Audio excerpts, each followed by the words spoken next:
Good evening. It's 5:35 p.m. It's Tuesday night, and that means one thing and one thing only. The end show is live. Episode 5 with Smuggsy and Jim, and we're ready to obviously roll out another edition of our great team Arsenal, discuss all the good and bad that's happened over the past week, and much more.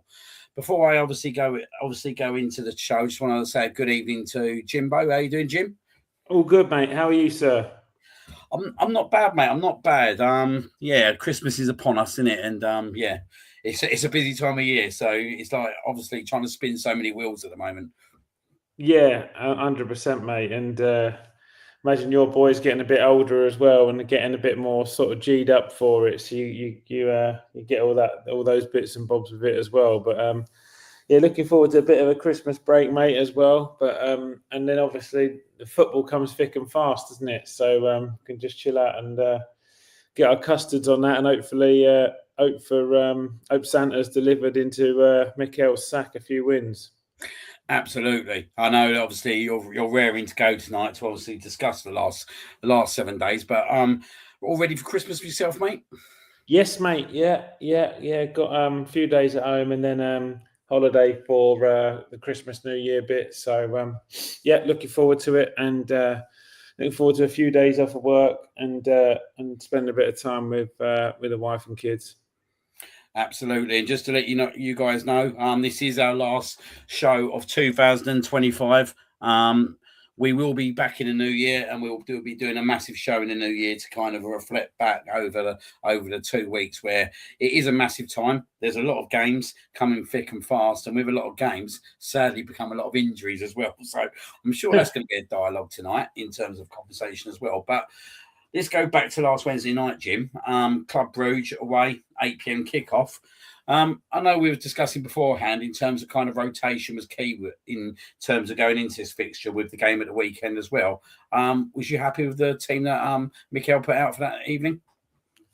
Yeah, I think generally like the rotation went into the squad in the main. There was maybe a couple of people that were left out. I think around the time we were talking about it, we hadn't had the Dauman injury confirmed, and I would have thought that would have been a golden opportunity for him to have opened up his Arsenal Champions League account. And then Nervy being the other, who obviously had a brief cameo in the game, but I thought it could have been a good opportunity for him to have started the match. I was excited to see Madueke in there, and and obviously Jesus came off the bench for a short stint. There were some notably good performances across the pitch, and probably most prominently from our two wingers. But I thought in regards to selection, as things go, it was fairly astute, and obviously with the result, put out a pretty good team. Yeah, definitely. It was a comprehensive performance. I actually thought, to be honest, that I was quite impressed with Club Brugge in terms of coming forward. I thought we at one point I thought we was quite lucky that we actually went in at half time at 1-0 because they put a lot of pressure on us, didn't they, in that last 15 minutes of the first half. But overall, a comprehensive win there. Madueke come in, absolutely incredible first goal. Then got the second as well, and that was definitely his best performance in the show, wasn't it, so far? Yeah, absolutely. I thought Madueke was brilliant. He was by far our most electric player in the evening, and to give him his dues, mate, he has been fantastic when he's played. Really, I know he probably a bit similar to Gyökeres got injured at the wrong time when he was in a really good moment, but. After finding his feet, and especially when he's been over on the right-hand side, he's really made a good account for himself. And you just don't really hear people moaning about his price tag anymore, which is probably the biggest compliment we can give him. But yeah, it was the game was a little bit flat in the first 20 minutes. We were just trying to find our feet a little bit, and go into that moment. I felt like maybe we were one creative player. I think it would have been a great opportunity for Mikel to have gone with like the two two attacking eights to try it out in a bit of a dead rubber game because we were already through in the Champions League. And I think it's been something that we've been lacking a bit in the Premier League with a creative spark. But with Odegaard, Zubimendi and Marino in the midfield. But I thought, after the sort of 20, 25 minute mark, then out of nowhere, Madueke just has a complete moment of magic and drops the shoulder, skins two guys, and a thunderous shot off the underside of the bar. Top goal, and took his second goal well. So three really good goals on the night, actually, all in open play. Martinelli took his goal brilliantly as well. A rare, really good finish for him. I think sometimes his finishing comes under a bit of scrutiny, but that was an exceptional finish. And then a really well-worked goal, when it's hung up to the back post and Madueke has the tap in for the second. So, all in all. I'm with you, Smuggs. I went into that game thinking, lucky it's a bit of a dead rubber. I bet at home they could give us a bit of issue, because I don't know where I was, but for whatever reason, I was at a meeting actually.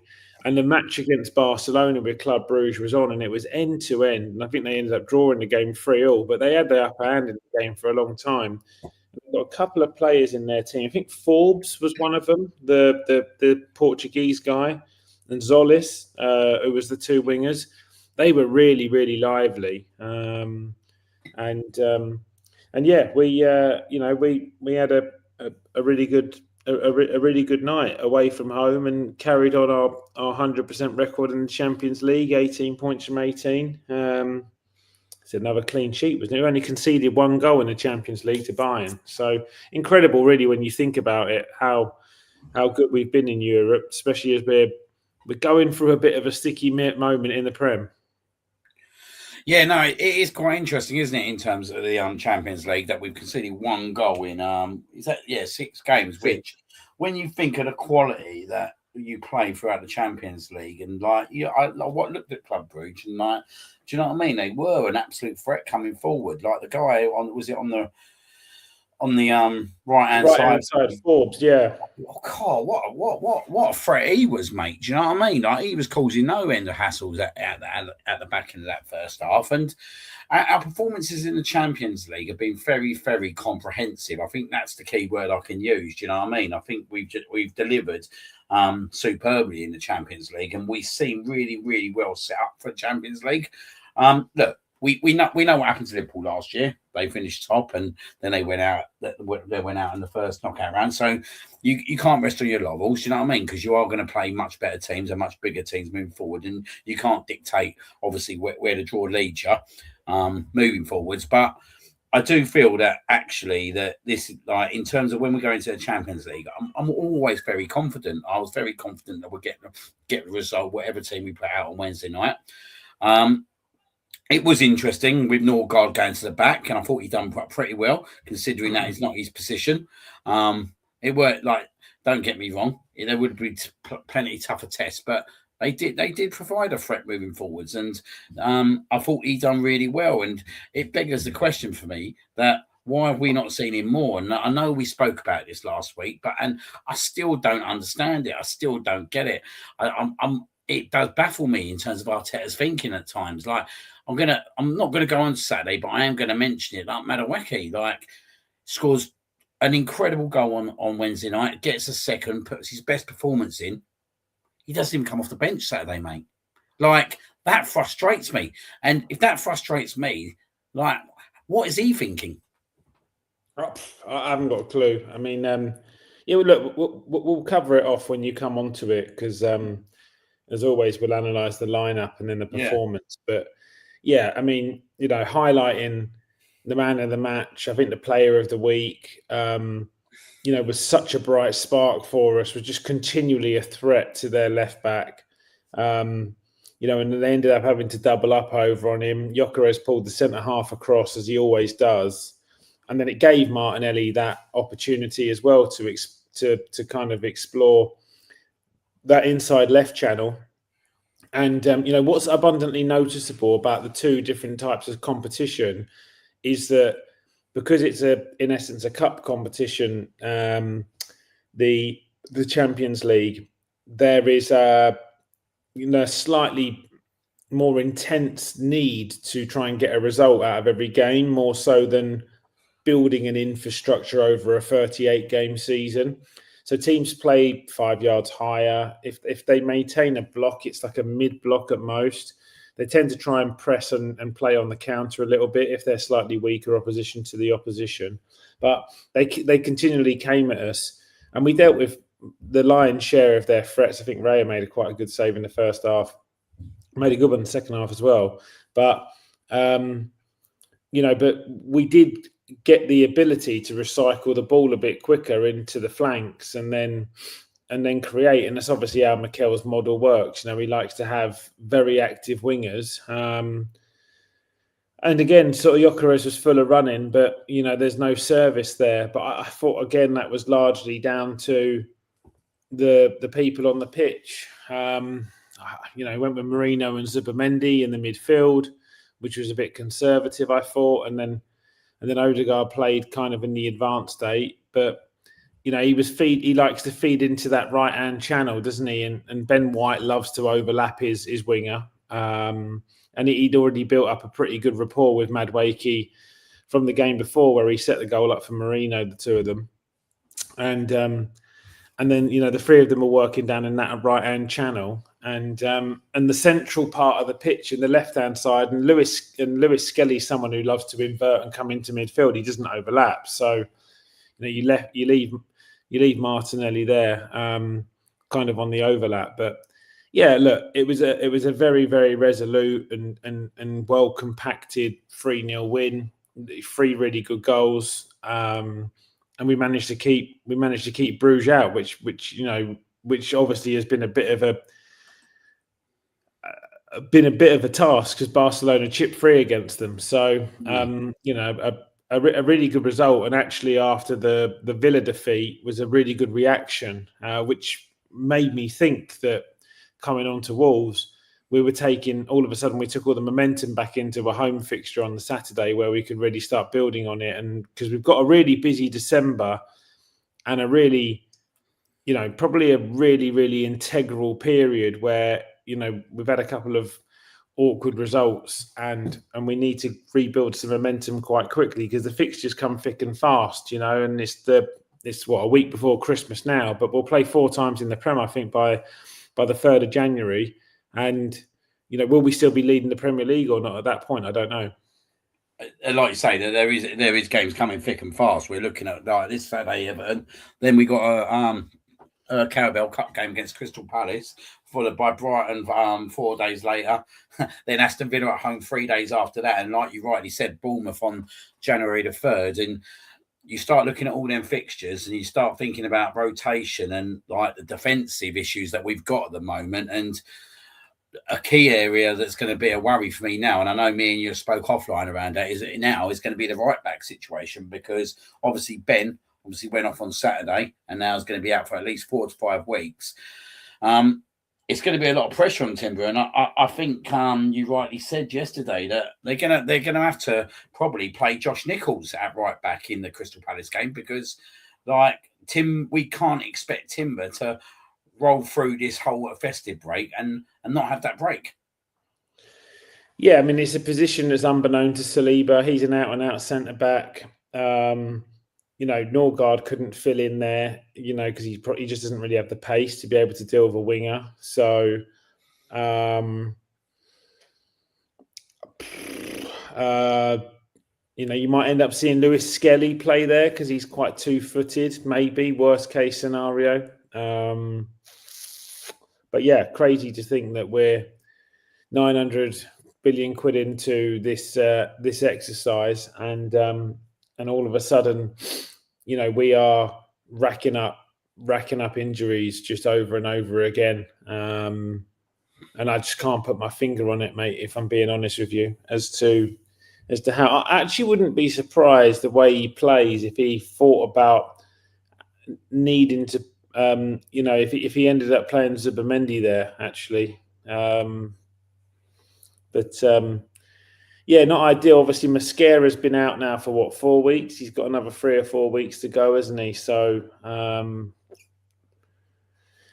Yeah, and they're hoping Gabriel's back before the end of the year, which is only 2 weeks away.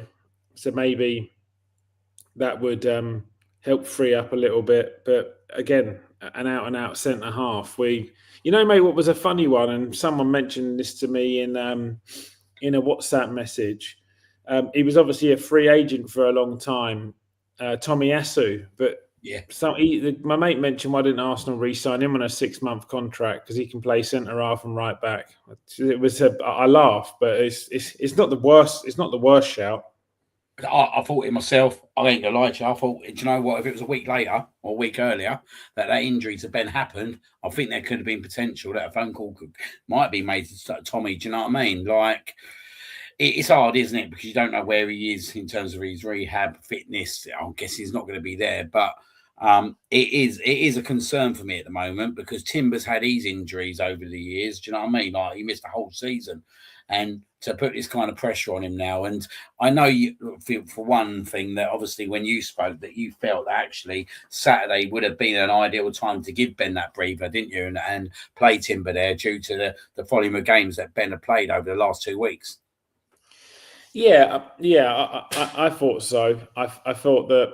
I mean, if we're moving on to the Wolves game, I just think he got it all wrong. We spoke about this last week on the show. My desire to go in with a bit of a statement win, really put it on Wolves and go and, City had been chipping away at that goal difference quite considerably, because the way the results had gone against us, we'd had 3 draws and a loss in the last 5 or 6 games. So our goal difference had been sort of going in the wrong direction, or had flattened out. And, I just felt like the way in which he'd set us up, was just a bit wrong. He went with White at right back, and then Timber at right centre half. So then Saliba had to go over to left centre half, which is not his natural position. Hincapi at left back, which I thought was odd, to be honest. You could have rested one of White or Timber in that instance. Hincapi could have played left centre half. He likes a left-footed left centre half and a right-footed right centre half. And Lewis Skelly could have played, because I think Lewis Skelly should have dropped into the midfield. We were always going to have 65-70% of the possession, so he would have been really effective in that game. He went with Eze, Zubimendi and Rice. There was just no need for Zubimendi and Rice, mate. They're just, no one will convince me otherwise. If Odegaard needed a rest because he's coming back to fitness, absolutely Nwaneri would have been an option. So it would have been one of Rice or Zubimendi. My gut's probably Rice, because he's a bit more of a ball player and he's lethal on the dead balls. Eze and Nwaneri or Odegaard.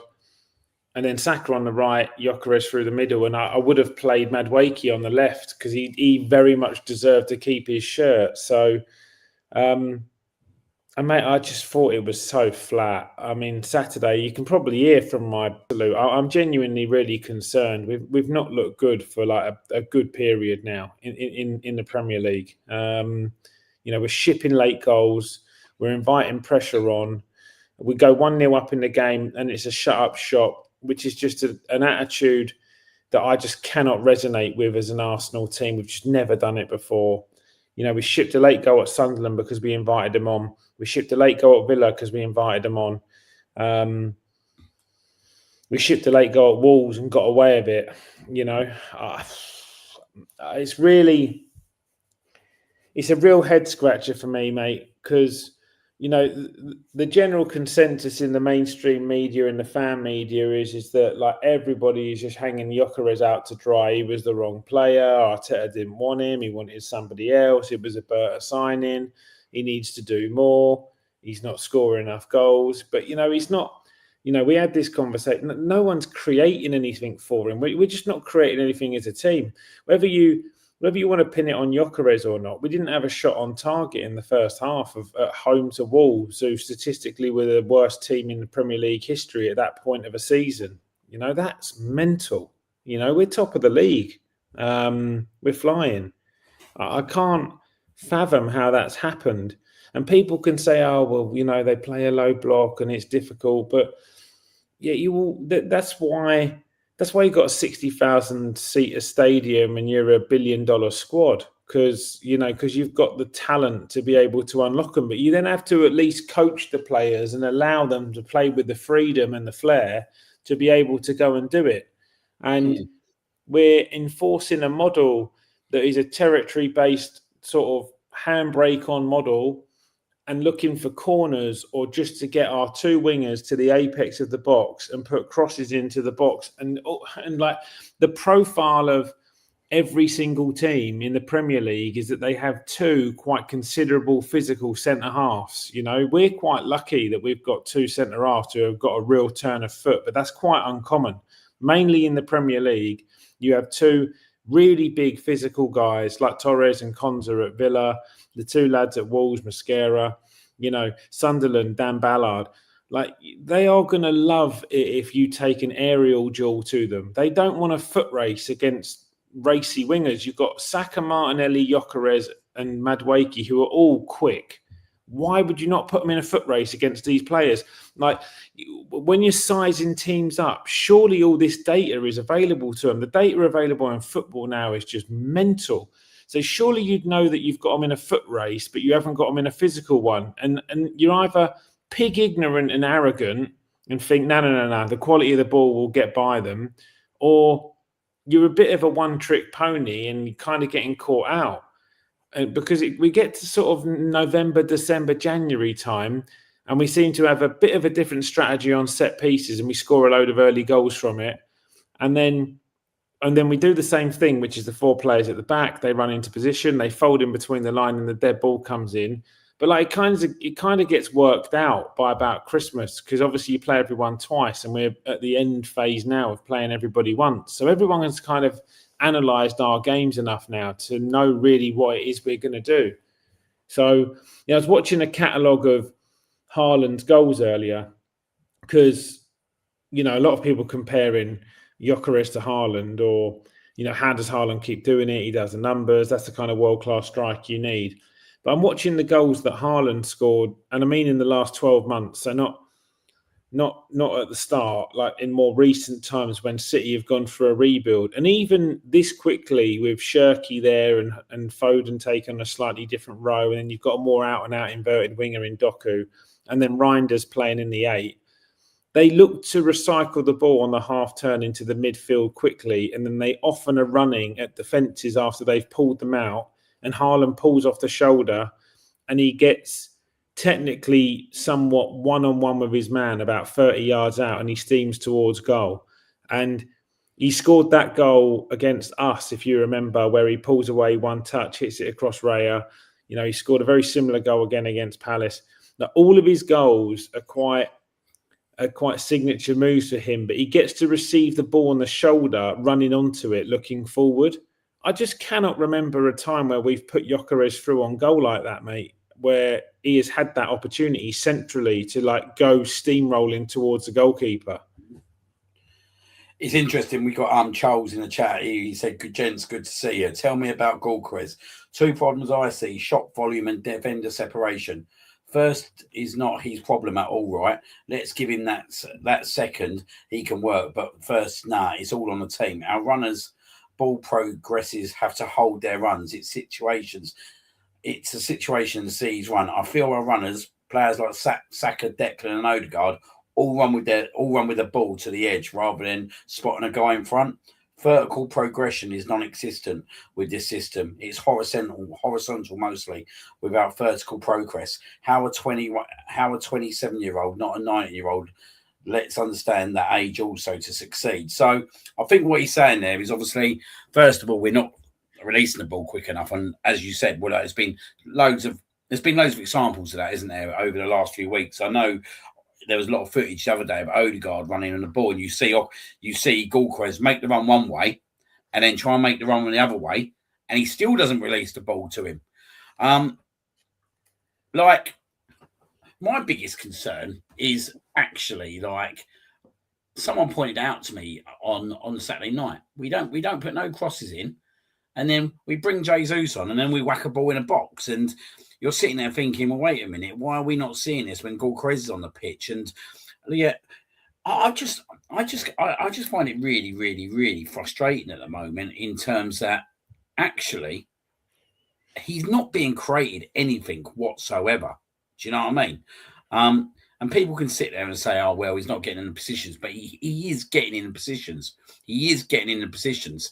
Our contribution in that final third is not good enough. And how do we work on that to make that happen? Now, I heard Arteta say at the end of last week, like, due to the volume of games they've got, that he hasn't been able to spend much time with the guys on a training pitch. Do you think this is something that he's probably looking at this week? Nonsense. I mean, I just honestly, like, it's just a deflection tactic. It's bullshit. So like, what is the answer to this? Because I felt personally, from a perspective, that when I see the lineup, I thought it was quite negative in terms of actually you're playing the worst team in the league, and like you said, arguably, pound for pound at the moment, they're the worst Premier League team that's probably existed in the Premier League, with just 2 points in the amount of games that we played. But I get that potentially he didn't want to play Odegaard because he had played so many games, which obviously then bites the biscuit in terms of why play Ben then, because Ben was in the same situation. But why not Nwaneri? Like, I see Nwaneri come on Wednesday night. He had a massively brilliant impact, in my opinion, when he come on. He was exciting. He wanted the ball. He always wants the ball, and he releases the ball. He comes on against. But if he doesn't release it, he's always playing on the front foot. He's trying to drive forward. But he come on. Yes, he come on against Leeds, mate. He had a massive impact. We end up winning the game 5-0. He come on against Nottingham Forest because Odegaard got injured again. He had a massive impact. We win the game comfortably. He come on against West Ham, which was a bit of a dead rubber in terms of it was a game before the break, but we got the 2-0 job done. But yet again, he showed what he's capable of. I don't understand what this kid needs to do to have a start, but you can't tell me on Saturday night, that we needed to play both Subamendi and Rice in that game. It was a key opportunity to say to Subamendi, do you know what? You play quite a lot of games. Start on the bench. If we need you to come on, we'll bring you on. If we don't, we'll rest you. Do you know what I mean? I don't understand why we needed to play both Subamendi and Rice on Saturday night, and I just felt that was a negative outlook from the start. Do you know what I mean? And you look at the way Man City set up, you look at the way we set up, and like Man City will go for the throttle like they did on Sunday with Crystal Palace. You knew once they went 1-0 up, they'll go and win the game 2-3, because do you know what? They'll keep moving forward. Do you know what I mean? They'll keep pushing. And everyone going, oh, well, if Haaland gets injured, but it's not just Haaland that's banging in the goals now. Do you know what I mean? But you've got Phil Foden, who's banging form. You've got their midfielders are really contributing in terms of the way they're playing at the moment. And I just feel that at the moment, actually, our midfield is becoming a hindrance to us, and it shouldn't be. And I honestly do believe at times Arteta sets up the team probably a little bit too much negative for my liking. I look at the games that we've had over the last few weeks. Brentford. I look at the game on Saturday night. Wolves. You can't tell me that we need Declan Rice and Mendy's playing them games. You can't tell me that we need them playing them games. Do you know what I mean? I want to see Eze and Odegaard play in front of a Declan Rice in games, or Subamendi in games. Do you know what I mean? At home, I want us to go and batter teams. Do you know what I mean? We have got all the ingredients to do that. We got Bukayo Saka, we got Madueke, we got Odegaard, we got Eze, we've got Trossard. Do you know what I mean? We got Gyökeres, we've got Jesus coming back, we've got Havertz. Like, we've got the players to do this, right? And apparently we got the best defence as well, which we have got the best defence. We've probably got the best defensive unit with 8-9 players in the whole world, if we're being totally honest. Yeah? So why the defensive unit is the defensive unit?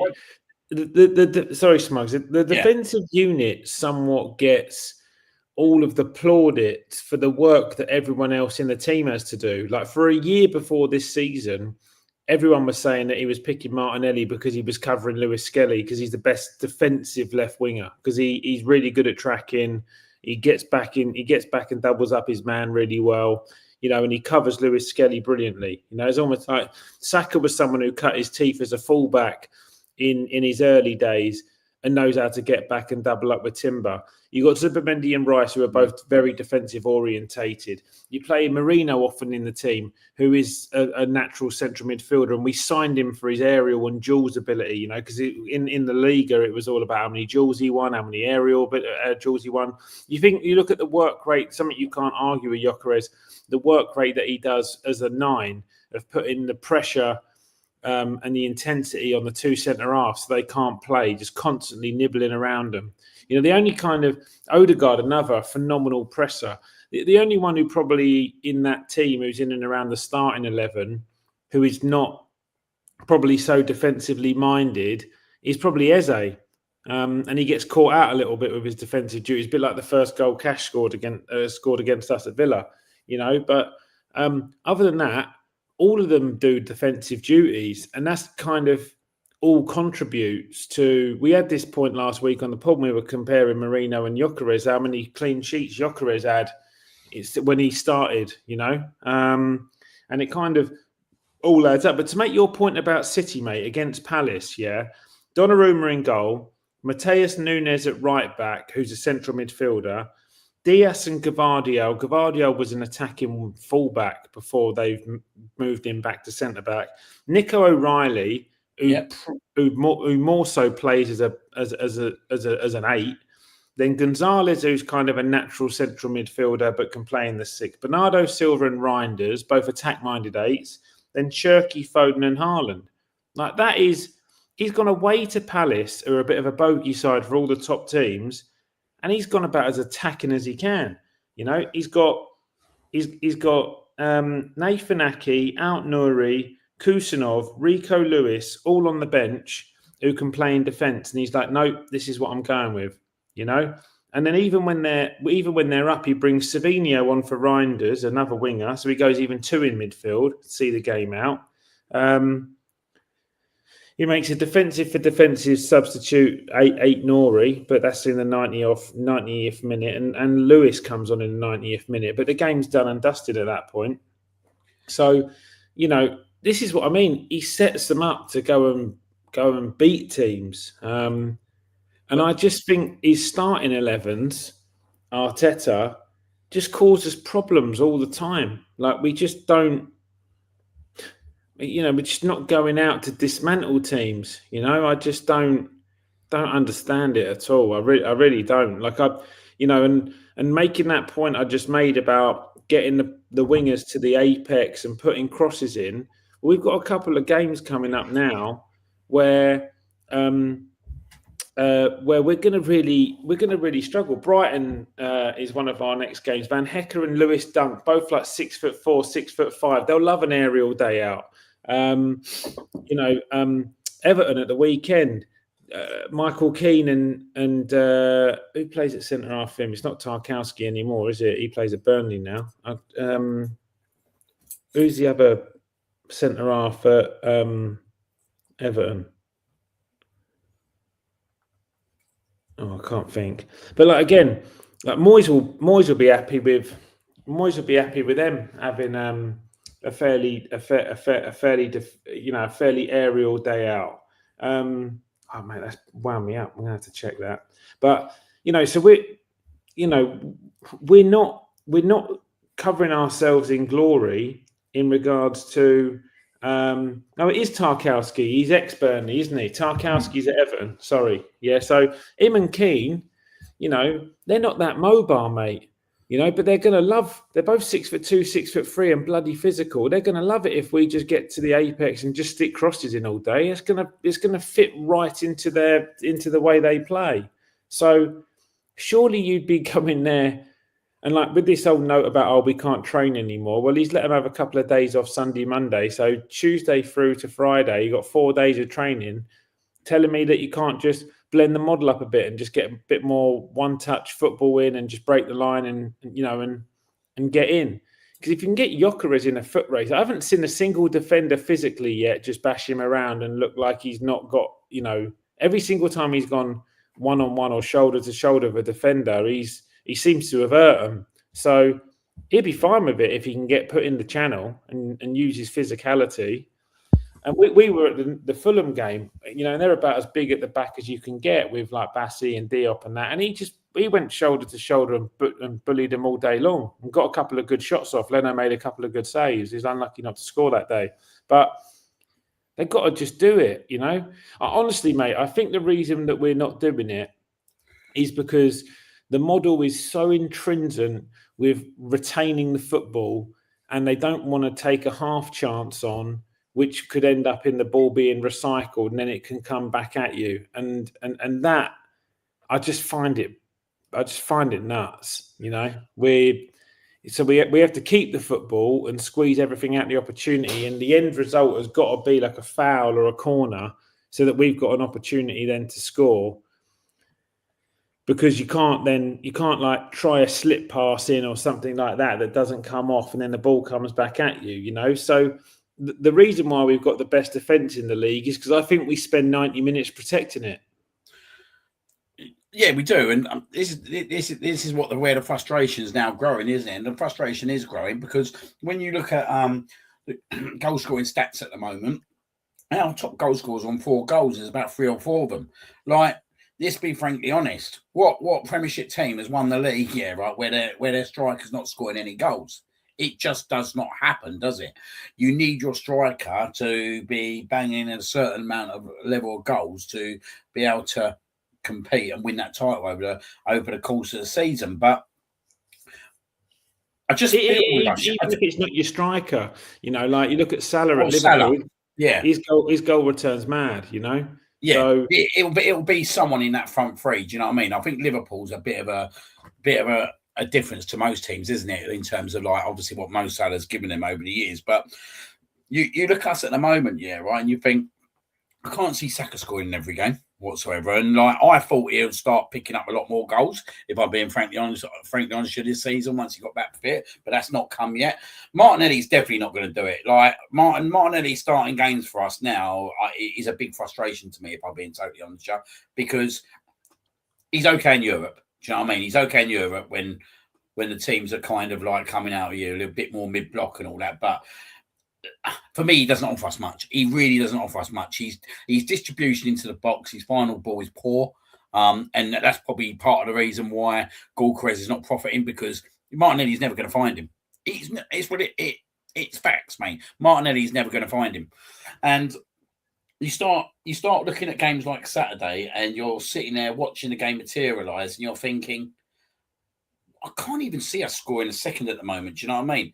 And then we get into the last 5 minutes and then we totally transform as a team and we think, we've got to sit like really low block now. We've really got to sit deep. Like that 3-4 minutes in that stadium before they scored the goal was embarrassing.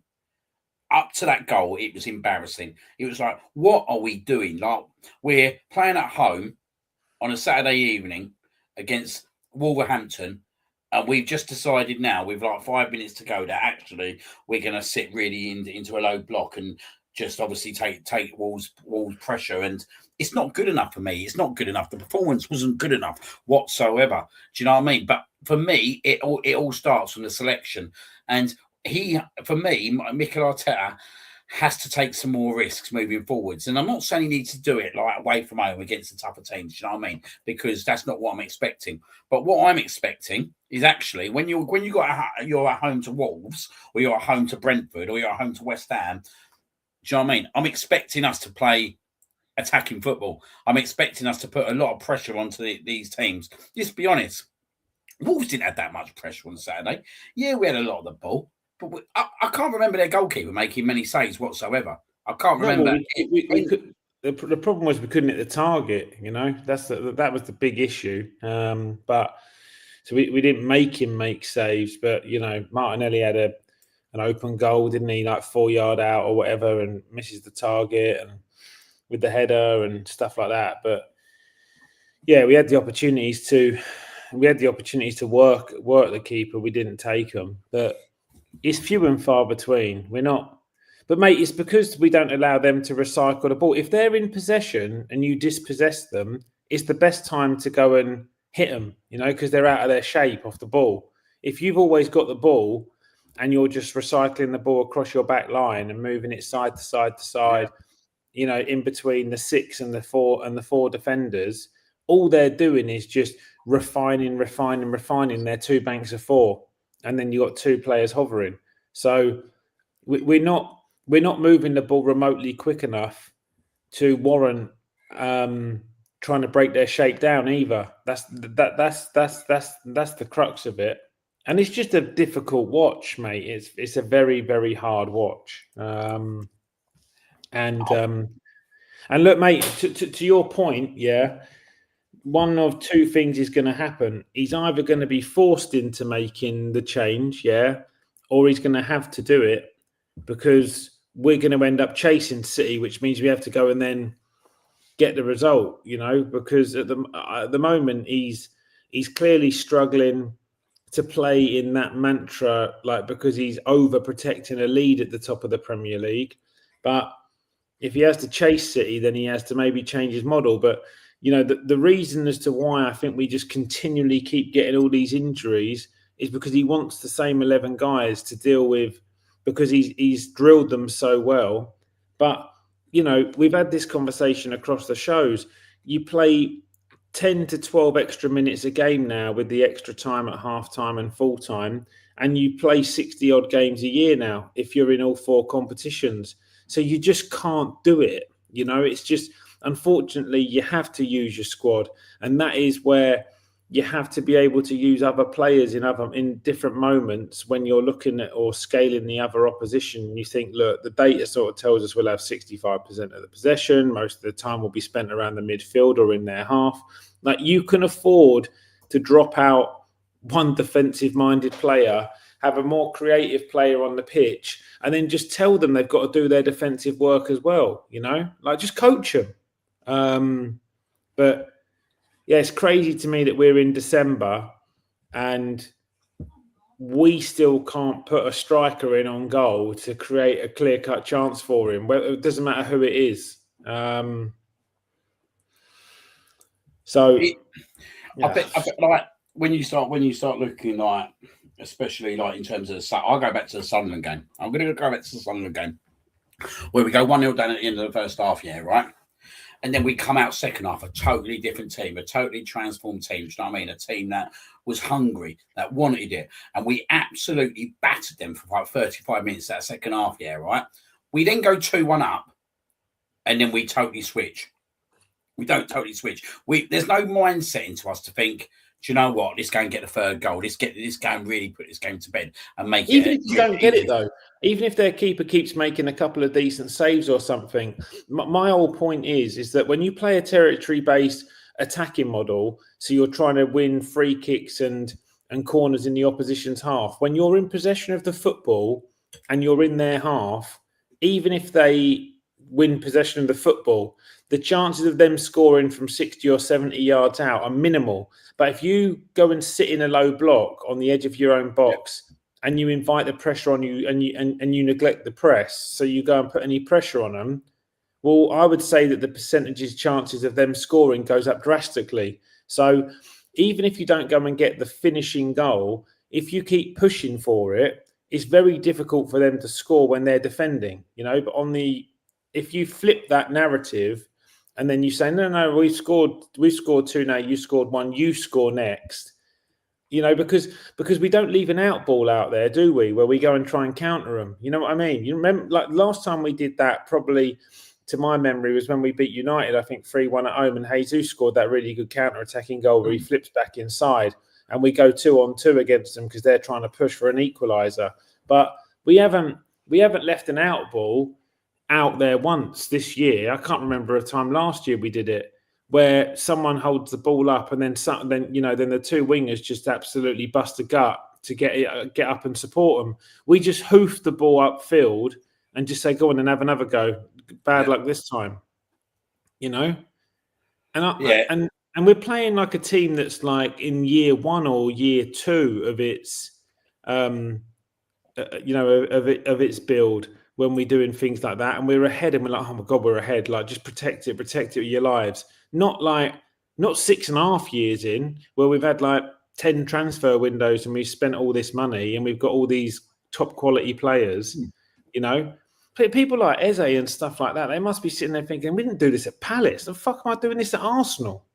You know, I'm a massive club. We're trying to win the league. Why can't we just have a bit of composure and just pop the ball out and control the pace of the game again? Because they'll be frantic trying to get an equaliser, and they'll probably leave a gap in, and you might go and get that extra goal. You're certainly going to maybe get a big chance or a clear-cut chance on goal. You know, I would have thought with 20 minutes to go, when there would have been the perfect opportunity for you to see the Gyökeres that we've seen all the highlight reels of the 100 goals he scored for Sporting, because you go and all of his goals look like they're kind of, you know, through the lines in the 1-on-1 or the 2-on-2 on the break. But we don't. I think he'd be the first person as well where we would go and run 80 yards 3 times in the last 5 minutes to get the opportunity to score a goal like that. But we get the ball on the edge of the box and everyone's miskicking it or just trying to get it out. You know, you look at the goal we conceded against Sunderland, the goal we conceded against Villa. They're so desperately trying to get rid of the ball, they just miskick it or it goes straight up in the air or whatever. It's just dog shit. It's like Sunday league football. It's really, really poor. Like, just, you know, your professional footballers are hundreds of thousands of pounds a week. Like, take a touch, pop it out to your fullback, and then, you know, you go run the clock down and go and play your kind of possession-based game in their half, you know. And if you're there, you don't, you know, you commit one less man or something like that. So you can still have a little bit of the handbrake on, but you're still playing with the ball in their half. You buy a throw in, or, you know, you buy a foul, and I don't get it. I can't resonate with the football that we're playing whatsoever. I just don't. We're almost a better team chasing games, because when we get ahead, the football's dreadful. And this is my point. When we chase games, yeah, right. Then we let the handbrake off. We look a much better team. So you look at the Sunderland game. You even look at the Aston Villa game at the start of the second half. Do you know what I mean? Let's be honest. 15 minutes, yeah, right. Aston Villa are all at sea. Scored a goal, and then it's like, whoa, we need to get back to what we're supposed to be doing. Do you know what I mean?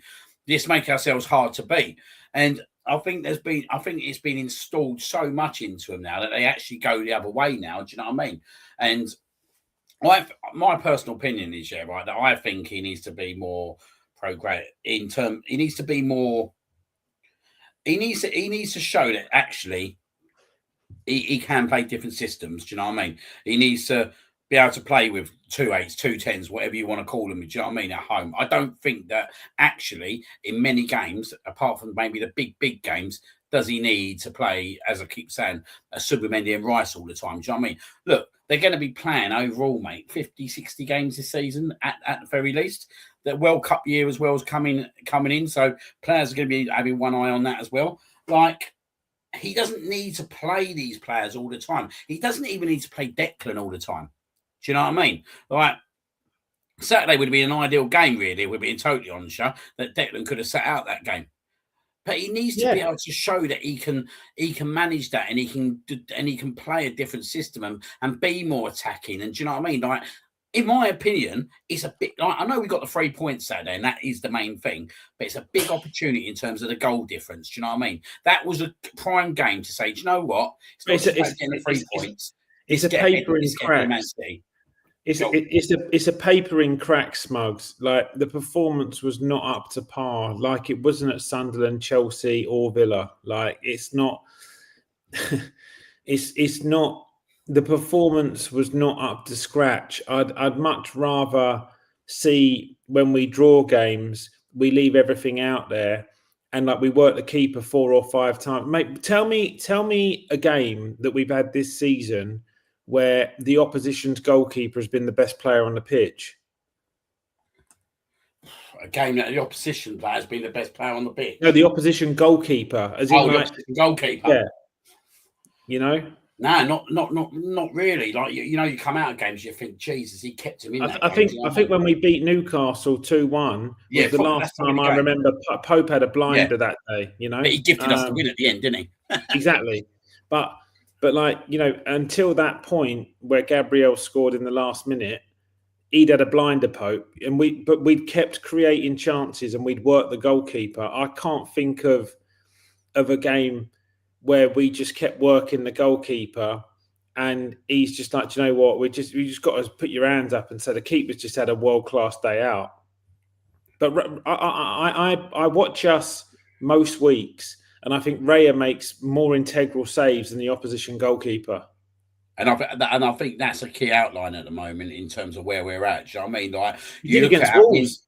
He did against Wolves. He made a massive sung against that Chon or whomever in the first half. I mean, how we play the way we play, we don't create much, and then they have one out ball, and 5 of our guys are like busting the gut to get back in, and White ends up doing a hamstring in the process, and Raya makes an amazing save at 0-0. You know, like this is my problem. Like this wasn't the case. Do you know what I mean? Like.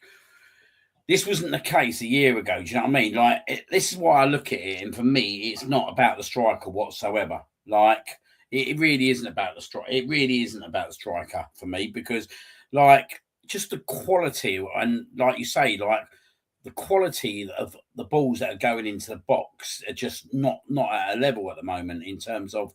But they shouldn't be. And I always go back to where Saka was. Do you know what I mean? Like, so me and you have said, like, Saka's been nowhere near to probably where he was before he got injured, you know what I mean? Like he had good moments on Saturday, and to be fair to him, it was these 2 balls that won us the game. But if you look at Saka's overall performance Saturday, it was nowhere near to what he was doing a year and a half ago, mate. Do you know what I mean? He doesn't look nowhere near as the threat as what he was a year and a half ago. Like a year and a half ago, mate, if Saka had the ball, I'm sitting there thinking most of the time he's either going to deliver a cross or deliver a goal. Do you know what I mean? But I'm looking at his game at the moment. I'm not even seeing him having chances, right? Like big chances. I know he had them chances at Burnley. And let's be honest, at Burnley, when he had them chances, what happened? We played to Gorkarez's strengths that game in that first half. Do you know what I mean? We got him on the ball. We got him in areas. That was probably the best we looked, apart from Newcastle. It was them 2 games, Newcastle and Burnley. But we're not even getting into them areas. And when we do get into the areas, the quality is just not there whatsoever. And I'm struggling, and I really don't want to say this. I'm struggling at the moment to see us being top after Christmas at the moment. Like I'm looking at the fixtures and I'm looking at the games we got. Like Everton's going to be hard Saturday, but actually I think they've got quite a few key players out, so we have to win that game. Do you know what I mean? We have to win the game whether they have players in or out as well. But it's a tough game Saturday, 8 p.m. there. You can guarantee your life, yeah, right? That atmosphere is going to be totally different to what the Emirates produced last Saturday. Do you know what I mean?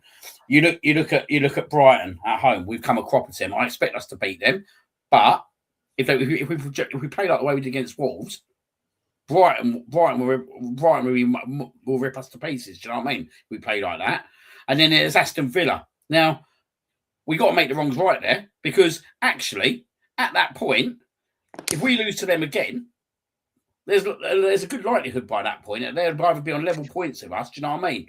Or be above us. So for me, he's got to change that midfield, mate. For me, it's all about the midfield. It's all about the speed of thought process, releasing that ball, getting the players on the ball quick enough. And I'm sorry, but Odegaard, he looks pretty on the ball for me, and he does all the finesse side. And you look at him, you think, oh, he looks lovely on that ball, but he's got to do much more for me, mate. He's got to do much more for me, and he needs to start stepping up now as captain. He really needs to step up as captain, because actually, I know Eze's not cut any fires over the last few weeks, but we were winning games of football prior. And at the moment, it's like we're accommodating him back in the side, and it seems to me that actually it's to Gorkarez's probably detriment, if I'm being totally honest. That's the way I look at it. I don't feel like we're releasing the ball quick enough. I feel that we're not getting the ball wide quick enough, and I feel like that when we do get the ball wide quick enough, if it's not Trossard, you know what I mean? Like, who else is out there on the left hand side? Martinelli. Well, as I said, Martinelli for me doesn't start Premier League games. I'd rather see Eze start on the left hand side than Martinelli. For me, Martinelli's an impact player. Bring him on in games. That's where he's strong. That's where his strength is. Do you know what I mean? He's just not doing it for me. But it's not just about Martinelli. Do you know what I mean? For me, it's all about that midfield. And you can't say to me, and I think you hit a really key point, Jim, really, really key point. You're looking at Man City defence, and it really, when you look at it, you think that's not great whatsoever, is it? Like you've got a centre mid playing right back, you've got a player who was a fullback playing centre back, you've got a youngster who's come in who's, like you said, playing more like into an 8. But the difference is, right? They'll just go and smash teams. They'll go and score 3, 4, 5 goals. And by that point, the other team's like literally demotivated because they know they're out of the game at that point, unless you're Fulham, of course, who did come back against them. But that's the difference, isn't it, for me? That's the difference, that we just allow in our game to put pressure on ourselves. Like, just let the handbrake off. Just let the handbrake off. I'm not asking you to let the handbrake off away from home and all that, but at home, let the handbrake off. Give the players a bit of freedom. Let them express themselves. Because I honestly think if we don't, mate, well, there's going to be a lot more games this season where we're going to be 1 goal up with 5-10 minutes to go, and then the nerves start kicking in, because actually, like you said, we've conceded away goals at Sunderland. Late goals at Sunderland. We conceded a late goal against Aston Villa. We conceded a late goal against Wolves. The doubts are going to start creeping into the players' minds. Yeah, I mean, you mentioned the point about City there, but they were away from home at Palace, and they still went and played an expansive style of football and tried to score goals. Yeah. And it's always important for them to score the first goal, because then you force the opposition into making changes and they step out a little bit more. And yes, that might breed a piece of quality and the opposition get in and they could score, but it doesn't shake them. They then just go and try and score again anyway. So I don't think it's just about us doing it at home and changing the model away from home. I don't think that'll be good enough. I think this City team look like they're probably ready to go and get 90 points this season now. So I do as well. I do. I'm struggling to see really many teams that are going to beat them, like the way they're playing at the moment. And like you said, no, you're right. You're right. We should do it away from home. We should do it home and away. Do you know what I mean? But Liverpool were at their best at the start of the season, where they were 6 from 6, and they had Zlobosly playing right back, and before Isak was fit, and Ekatike played in the night. He had a phenomenal start to the season, and he's coming back into form a little bit now. Got a brace last week, and they're not playing Isak, and Ekatike is keeping him out of the team, and rightly so. And this is still with Wirtz not firing all cylinders. They're carrying Wirtz a bit like we're carrying Odegaard, but they've got enough quality across the rest of the pitch. But since they took Zlobosly out of the right back and tried to either put Bradley back in or Joe Gomez back in, it didn't work for them. Whereby Guardiola has just played a centre midfielder at right back all the time, because he knows that 65-70% of the time they're in possession of the football. So he's got an extra ball player on the pitch who's technically a bit more sound. That's why I've always thought we look better going forward White on the pitch. And in recent times, he's played more Champions League games and we score more goals, because he is integral to the attacking play. And I don't think we score as many goals. You look at the way Gyökeres wants them to, he pops in, crowds the centre halves, pulls them away from the winger. He wants the winger to then go and get a little bit of width, so then he can use the space. But you've got Odegaard playing inverted coming in, Eze playing inverted when he comes into the midfield. Trossard and Martinelli pretty much play like inside forwards. Saka wants to be touchline and coming in. Rice kind of plays high up the pitch. He's like, what are you doing? Or you guys are just overcrowding you're overcrowding all the space that I'm creating. He's basically just making runs for everyone else to be able to utilise them and never actually put him in.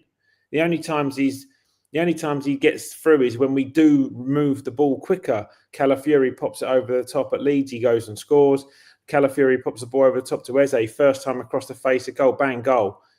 Then these other goals have been him just being instinctive and picking things up in, off seconds in set pieces. Burnley, Gabriel Flick on Atletico.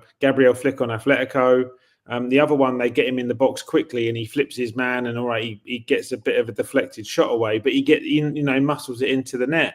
So, he kind of, when you do get him in his positions, he creates that. They put him down the line once at the weekend. He muscles Mascara off the ball. Mascara almost thinks he's sort of hit him in the throat or whatever. And Saka's trying to all of a sudden, oh my God, he's got the ball. He gets a pretty decent cross across the face of goal. If you're being really pernickety, it's at sort of like knee high. It's not like along the ground. But he flashes it across the face of goal and Saka can't get on the end of it. But if you put him in the channels, he tends to go and create something, whether it be a chance for someone else or a chance for himself. We're just playing. We bought this guy to play him out the game. I can't. And you just can't have a number 9 like that, because the flip side narrative of it is everyone's so scared of Haaland. Everyone else in Man City gets to express themselves. And that's why Foden's kind of coming into his own now, because he's got a creator like Cherky who's just always playing on the half turn and gets creative. He's always trying to move the ball forward. You watch City play over 90 minutes, mate, and they'll play 5, 6, 7 balls where they've tried something out to pop an attacker in over the top or through a line, and it goes out for a goal kick or it's intercepted. It doesn't faze them. They then just go and recycle the ball again and go again. So this is what I mean. What if we got people like Rice, Subamendi, Saliba, Gabriel, Hincapi, Timber in the team? If we don't let them just be good defenders and then get the ball back out and then move it quickly and try and go and beat the opposition. People now know we're a good side. We're a really good side. So they're going to be defensively apprehensive to play in such a way which makes it easy for the opposition. The only team that have done it this season has been Spurs. So you're going to get the ball back pretty quickly. So why not play a higher line and just play the opposition offside anyway? Like push them back, push them to break their shape. But we haven't played good football for like 2 and a bit years, Smuggs. We haven't. No. And this is in line with your point about no one goes and scores goals. After Aubameyang had 2 golden boots, but he got over halfway to his golden boot. Up until January when Emery left and then Ljungberg came in for a bit and Arteta joined. Saka's been the top goal scorer one season. He scored 16. But other than that, it's like, Odegaard and Martinelli had that 15 season. Then it's like Havertz 12, 13, Jesus 11. Last year, no one scored 10, embarrassing. Trossard's had one season where he scored 12.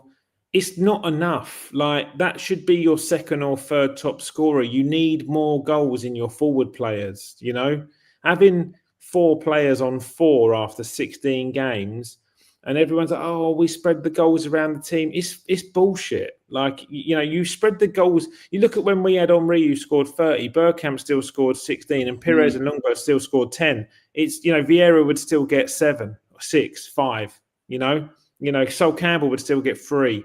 Like, how many goals do you really expect Gabriel to score? 7 in a really good season? This is the problem, though, isn't it? Like, we're looking at Gabriel, right, being out. And for me, like, obviously, it's common knowledge. Him and Declan Rice are, for me, are our 2 biggest players that you don't want them injured. You know what I mean? But you can't. It's a travesty when we're all sitting here going, oh, because Gabriel's out, like, we're not scoring goals. But that's our centre-back. Do you know what I mean? That is our centre-back we're talking about here. You're right. Everyone's right. Like, the whole reason we're not as threatening from set pieces, but it's because Gabby's not there. And he does instill so much into that team in terms of the way he plays, the expectation of the way he plays, the passion he brings to that team. He is everything to that team, in my opinion. And it was a big reason why we lost to Paris Saint-Germain, was because he wasn't fit for that. I think if he was fit for that, I think there's a good chance we could have beat them. Do you know what I mean? But how are we talking about a centre-back being the reason why we're not scoring goals? Yeah. How are we sitting here talking about a centre-back, but actually he is absolute everything to us, because what he brings to the team, but also what he brings to them with set pieces. From, like, we see the one Declan Rice putting against Atletico Madrid. Do you know what I mean? he changes games, Gabriel. Do you know what I mean? The Newcastle game, he changes games again. But I look at this team at the moment. I think how many of you out there are going to do what Gabriel does if he's not fit? And there's not enough. There's not enough. But you're right. You're 100% right in terms of everyone talks about us spreading the goals around. But it's four goals. Our top goal scorer is on 4 goals. When there was a Henry, there was a Bergkamp, there was a Perez, there was a Lundberg. They were all smashing double figures. Do you know what I mean? Even Patrick Vieira was getting you at least 5 goals from centre mid. Yeah. And that's what my concern is, mate, that there's not enough goals being scored. And I'm finding it hard to scope in my mind. How do we win a title if we're going to get to like March, April, May, and our players are on about 8, 9, 10 goals as a top goal scorer? Yeah. I just don't see it, mate. I really, really don't see it. And I watch us in games and I think we're just playing on the edge every game. Do you know what I mean? Even Newcastle, mate, we was away there. Yeah, we come out the right side of that game, but it was still a 96th minute winner. Do you know what I mean? Wolves, a 95th minute winner. We come out the wrong side of Aston Villa. We come out the wrong side of Sunderland. Chelsea, do you know what I mean? Like, we should have scored a 90-odd minute winner if Timber did take up Goldcrest's head.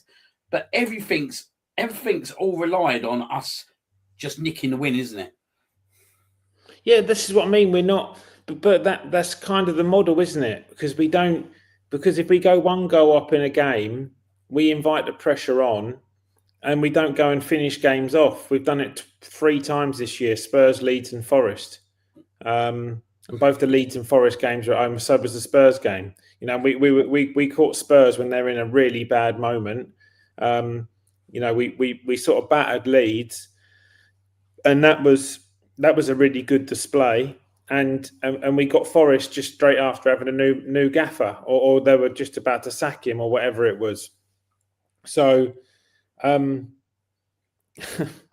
yeah, like, you know, the only games that we're doing it in is sort of going back to the point is like, you know, we look a completely different outfit in the Champions League, but the games have a slightly different narrative around the value of the outcome, because people are trying to qualify for the knockout phases. So, you know, the period of the games is much shorter. You only play 8 games in the group stage of the Champions League. So there's a bit more of a desire or need to go and get a result. If the Champions League was a 38 game season or whatever have you, you know, it would carry on. I actually probably say the Atletico Bilbao game, being the first one of the campaign, was a much harder game because it was like their first game, and you know, and it took kind of to Arteta's credit, it took, you know, 2 subs coming on in Trossard and Martinelli to change the game up.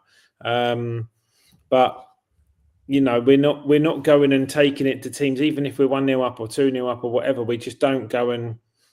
I can't remember the last time we were 2-0 up in the Premier League. I can't. What would be if you was to play your midfield at the moment? What would your midfield be like if you wanted to see it week in, week out? Rice, Eze, Odegaard. It's quite interesting. I want to see it. Like, I want to see it. Do you know what I mean? I want to see it. We know know Odegaard defensively is really solid. He's very, very good in the high press. He's the kind of person that you want to feed the ball into if you recycle the ball quickly. Eze's very creative and would love the ball on the half turn quickly, running at opposition. He's also very good at finding his front man. You know, I would say the profile of Gyökeres is quite similar to Mateta. He will probably be the player who will get the best chemistry out of Gyökeres if allowed to, and then we can create the opportunities for him to do so. And then I think with the back 4 that we can pick, even if we've got injuries in it, it's more than resolute enough to deal with a counter-attack. So I think that's more than enough. And, you know, we need to score more goals. It's been the same problem for a couple of years. Since 22, 23, so 23, 24, 24, 25, 25, 26, you know, which is a catalogue of about 90 games, we have had an issue of consistency in regards to creating chances and scoring goals. Yeah. We haven't done it. No, we haven't. And that's obviously, this is the biggest issue, isn't it? In terms of us, like, I'd always go back to a couple of seasons ago, mate. Like there was at one point we was like on fire. Do you know what I mean? I remember there was a period of games we was going away, and I know like they weren't the biggest games at the time, but we was going away to Sheffield United, we was going away to Burnley, we was beating them 5-6-0. Do you know what I mean? We had them pressed in their own half. And but what was the difference then, Smuggs? What? I know the season you're talking about. What was the big difference then? Because it's a rhetorical question. I know the answer, but do you know what the big difference then was? What in terms of the team? Yeah, like why we were doing it then and we don't do it now. It was playing more attacking football than the team was. Well, the difference was Granit Xhaka. Yeah. Well, yeah. Obviously, you know, you had a right-footed and left-footed double pivot. Yeah. But you had a player who is sound enough defensively, but historically as an Arsenal player used to get caught out for making just a lot of professional fouls and getting sent off a fair bit. But he had a fierce shot on him in open play, and he was technically very, very sound, you know, and used to describe himself as a deep lying playmaker, you know, someone who could move the ball out to the left wing quickly, or he could hit the ball cross field. And, you know, and he'd pop up at the edge of the box as well. I remember goal against Spurs, he would be another one who crashed the box. So he was a bit of a blend of the way in which Rice and Mourinho try and do the job. He could kind of do a bit of both of it. And he was the cardinal difference. And you would argue that Zubomehndi's defensive, Rice is neutral, but Xhaka was neutral, and then they played with Odegaard, who was just allowed to be like an attacking 10. Odegaard's role at Arsenal has changed quite a lot in the last 3 years. He now does a load of defensive work, a lot of pressing. You know, it's a massive shame, wasn't it, that we didn't get Rice, who was able to keep Xhaka. When you think about it, like for me, I'm even looking at Declan Rice a little bit, if I'm being totally honest. Like, not in a way that he should be in the team, because he should be in the team. But when we talk about that left-hand side of the three, there is still something missing from Declan's game there, isn't there, in terms of that? Well, I don't think he's allowed to do. I think he's got all the attributes to be in current football, like the most complete central midfielder, so affect both ends of the pitch. But I don't think he's allowed to. I don't think the coach allows him to do it. I thought it was quite interesting. I'd have loved to be in a fly on that wall, like when obviously he steamed in after the game. Do you know what I mean? Because I'd like to know where his thought process was after that game, where his frustrations were. Arteta or Rice? Rice. I've not really got much sympathy for Arteta on Saturday night. If I'm being totally honest, I'm not really, and I'll be totally honest, I'm not really interested in terms of what he thought as such, because like he put that team out. But in terms of Rice, I'd be interested in terms of where his frustrations really are. Is it because could it be that is he thinking that like in terms of the way we're playing and the style we're playing is not good enough? Do you know what I mean? Do you know what baffles me, which is a bit of a lead on from this point? Do you know what baffles me amongst our fan base? I think our fan base are quite entitled to think that, you know, that we've got the best squad, we've got the best team, our manager's like a top 5 manager in the world, you know, we got the best centre-back pairing, we got the best defence in Europe. All these things I always hear, you know, and they always just talk about best, and like, you know, everyone plays for the badge and etc. etc. etc. I think actually, we have not won a league title in 21 years. So it's not easy to win a Premier League, and it's a bit of a difficult camel to break on the back, you know. But that being said, if we finish second again 4 years in a row, no one even contemplates the ideology that we could crash and burn. Rice has done 3 years. Saka's been at the club since he was an academy boy. Trossard's 31 now. Saliba and Gabriel, Saliba definitely. Mate, how do you not know that these 3 players are not just going to turn around and say this? Like, you know, if they keep Arteta in the club, you know, how do these players not just turn around and say, do you know what? I think I've given everything I can. Fabregas did it. He often talks about now, like, I was desperate to go and win, and we just weren't in the right place to go and do it, and we kept finishing there or thereabouts. And he left, and obviously wanted to come back, but he come back to the Premier League with Chelsea and won everything. So how do you?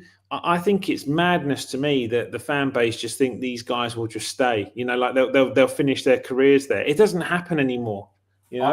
I don't see it whatsoever, mate. I'm really concerned about it, if I'm being totally honest.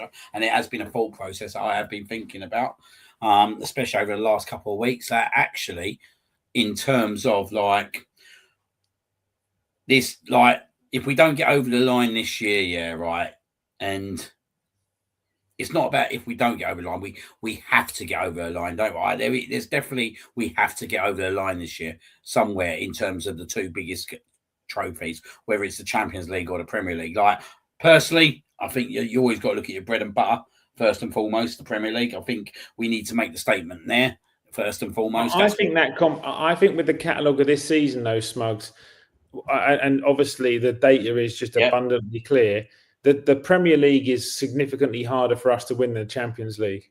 But I think that my personal opinion is I think we need to be trying to win the tougher one. Like I do agree with you. I think the Champions League is definitely the easier one out of the two to win, and especially with Man City. And look, there are other contributors. Like no one wants. Let's be honest. No one wants Arsenal to win the Premier League.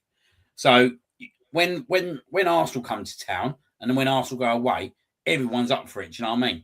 It doesn't matter who you are, whether you're Everton, Sunderland, Crystal Palace, do you know what I mean? Like Manchester United, Newcastle. Everyone wants to beat us. I don't get that same feeling with Man City whatsoever. I don't get that same feeling. But the difference is, right, they'll just absolutely take you off the park, do you know what I mean? But I think it's much harder for us to try and go and win the Premier League than what it potentially is for Man City, because I think there is that piece. But we've finished second 3 years in a row. Do you know what I mean? Like we've spent a lot of money this summer. We spent a lot of money. We have got a good squad. Does it mean we should win the league? No, it shouldn't. Do you know what I mean? Because you can't just go out and win a league. Like you said, it is tough. It is hard. But for Arteta, he has to get over the line. And if he doesn't get over the line in the Premier League, he has to deliver the Champions League this year, doesn't he? In terms of he needs to deliver one or the other, because he has been backed now. He's been given a lot of money. He's been given a lot of resource. He's got the players there. You can't say he's not got the players there, because he has got the players there. But it seems to me that he, at the moment, and I do feel this, that he's his own enemy at times. Massively. Like we're not adapting at all. Nothing has really changed in the way in which we've played for 2.5 years. And we were unlucky the first year. We got 89 points.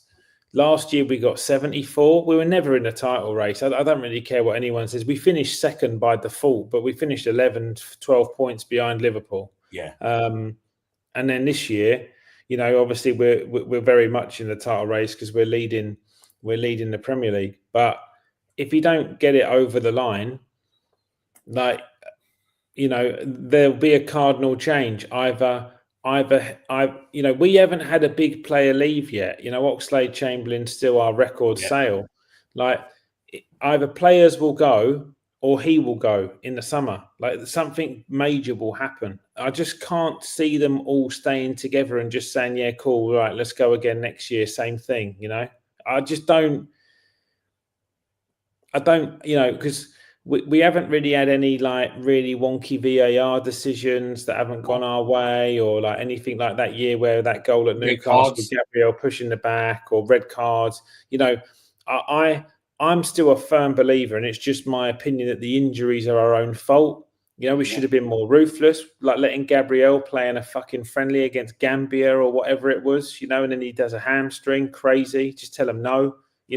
Trying to have a better relationship with England over the minutes. Like, look at the Arsenal players do way more minutes for England than they are any other team. Why is that? Because we just got a soft belly. Rice and Saka just go out and do massive minutes for England. So, mate, Pickford was out here, in the second game, he plays for Everton, playing golf on my golf course. Here's a question, though. Here's a question. At the moment, Who do you think's favourites? City. Yeah, because I tend to agree at the moment. They're 2 points behind us, and we've got to play them at the Etihad because we didn't because we went all negative against them at home, and we were lucky in that game. That was where Martinelli really affected the game off the bench. A brilliant ball from Eze and a great goal. But I would say that they're 2 points behind us. The next 3 or 4 games, they've got past Palace now. They look like they've got 3 banana skin. They got 3 quite favourable fixtures now from memory. I know they've got Forest away, but they've got West Ham at home this week. So West Ham at home, so you fancy him for that. Then they're Forest away. Away to Forest. They've got someone else away after Forest away. Let's have a look. And then they're away to Sunderland. That'd be quite tough. So we're really hoping at the moment, we're home to Villa that week.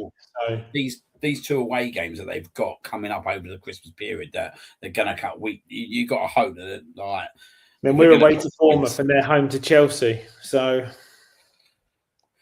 so it's going to be interesting. It's going to be interesting. It's going to be an interesting couple of weeks. Like when we come back, obviously after our break, it'd be quite interesting to see where we kind of situate at that point, where they situate and where Aston Villa situate because. We're not even thinking about Aston Villa. To be fair, they have got 3 tough games coming up themselves. I fancy them to beat United at home at the moment, but Chelsea away and Arsenal away is going to be a tough ask for them over the Christmas period. So it'd be interesting to see where they kind of situate as well. But at the moment, as we talk, Aston Villa are in a title race.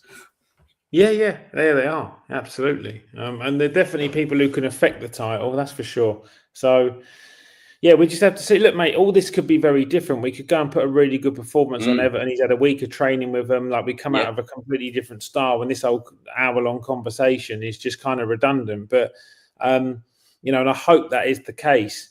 And we're talking offline, and then getting ready for our next show, and saying, look, he's identified it. He just wanted to get through a quick string of games, and now the team are adapting a slightly different style, and we're going and getting it done. But we need a string of 3 wins in a row in the Premier League. Doesn't matter how we kind of get them done. We need to beat Everton, Brighton, and Bournemouth and Villa. We need to go and win those games. Bournemouth look a little bit more fragile this year, but have still got a load of threat going forward. So they've got to exploit that. So I'd expect a high-scoring game there. I think they'll get 2. So we've got to go and score 3 in a game. We haven't done that for a little while in the Prem. I'm trying to think when last time we did it. So, and Brighton at home, I think you're right. I think they've got. I think if we don't adapt the style and play a bit more along the carpet and a bit more of a quicker tempo in our game against Brighton, I think Duncan van der Hecker will have a really good game against us. So Christmas games over the Emirates are always kind of a worry for us, isn't they? I think. Do you know what? I think what you just said initially. If we can get a good performance at Everton and get back to winning ways away from home and get a really good win there, I think it kind of changes the mood, don't it? It kind of changes everything in terms of, look, we're back to winning ways away from home. We've got a good win under our belts, and it takes in some 2 home games, and it might just be that difference maker, mightn't it? With players coming back as well. I know Kai should be back soon, but obviously can't expect too much. But yeah, again, it's going to be a big player going into the second half of the season. But I think this Everton game is absolutely massive at the moment. Is absolutely massive because if we don't come out the right way of it, not only potentially it's another bad day on the road, but we're not going to be top of the table at that point. And then there's going to be a lot of talk. Do you know what I mean? In terms of where we was a month ago, everyone was saying that we was dead favourites to win the league, and then within a month, we're not even first top place. Do you know what I mean? So I think this game against Everton is massive. I think it's absolutely massive. Get the 3 points, get out there, but get a good performance going, and I think it changes the whole mindset and the whole mood. Do you know what I mean? And we can look forward to the Christmas fixtures. But yeah, if we don't come out there with a win, mate, then I dread to think at the moment. I'm actually. Do you know what though? I've got a bit of confidence that we'll go and win there Saturday night. Yeah, I hope so. Yeah. What, mate? Let me ask you a question. The League Cup game against Palace on the sort of night of the 23rd. What? Bearing in mind where we're at the moment with squad and depth and stuff like that, do you put a proper full strength side out against that because it's a cup and it's a trophy, or how do you play that game? I'm struggling to see Palace even putting out a strong full strength team first and foremost, because when you look at their games, they've got Thursday night, Saturday night, not even 48 hours, and then us. So I'm struggling to see them putting a full strength team out, which I think then would kind of manipulate my mindset in terms of what I would do. I don't think we can risk putting the full strength team out, mate. But I think that's a tough ask to ask Palace to play in Europe go away to Leeds and then come to us in the space of 5 days. I really, really do. I think he can flex the team a little bit. I think, as I said to you, I think we're going to have to do something quite creative with the right back role against Palace. Whether he brings in one of the youngsters to play there, would do that. Obviously, Kepa's going to play in goal. We know that much. Skelly, I'd give a run out of left back in that game for sure. And then obviously you've got the centre backs, haven't you? Like, I think with the centre backs, I think you haven't really got much options, have you? So I think he might have to play the centre backs in that game, if I'm being totally honest. Yeah. But I think when you start looking at the midfield, again, it's a game that Norgard can play, can't he? He can play that game. And Norgard could maybe even play centre half again because he did a pretty solid job there the other day. So, well, that could be a big option, mate. To be fair, that could be a big option in that game. And then, I think obviously we've got enough midfield options. Do you know what I mean? You've got one area, you've got Marino, you've got loads of players there. I think Jesus will start up front in that game. I think that'd be his first start. I think he'll definitely start up top. And then obviously Madawaki will play in that game on the right. And I think Martinelli will play on the left. Yeah. So it's not a bad team, but I do think that actually, I think both teams are going to have to kind of rotate. I don't know if Palace have really got that many players they can rotate, but that's going to be a big struggle for them to play 3 games in 5 days. Yeah, no, I agree. Yeah, I agree.